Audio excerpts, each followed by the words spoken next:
السلام علیکم ورحمۃ اللہ۔ میرے عزیز، میرے بھائی، یہ سنت اور فرض اور واجب یہ تقسیم ہم نے خود کی ہے۔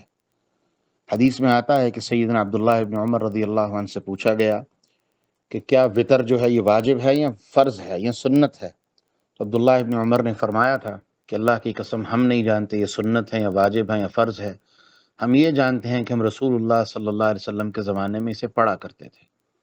تو میرے بھائی، جو وضو اللہ کے رسول نے ہمیں سکھایا ہے وہ پورے کا پورا وضو الف سے لے کے یا تک، اول سے لے کے آخر تک، اور اسی طرح غسل اول سے لے کے آخر تک، وہ پورے کا پورا وضو اور غسل ہی ہمیں کرنا پڑے گا۔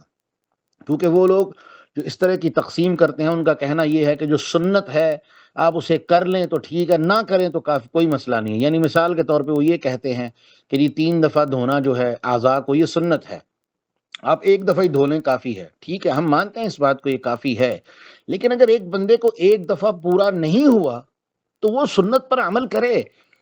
اللہ کے رسول 3 دفعہ اعضاء کو دھوتے تھے تو 3 دفعہ دھوئے، ضرور دھوئے، یہ اللہ کے رسول کی سنت ہے۔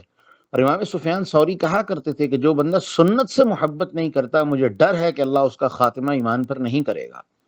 تو میرے بھائی، سنت وہی، بلکہ سنت کو چھوڑ دیں آپ، بلکہ اصل چیز آپ یاد کر لیں کہ جو طریقہ اللہ کے رسول نے سکھایا ہے اول سے لے کے آخر تک وہی ہمیں کرنا ہے تو ہم کامیاب ہوں گے، ہمارا عمل اور ہماری عبادت اور ہمارے معاملات پورے ہوں گے۔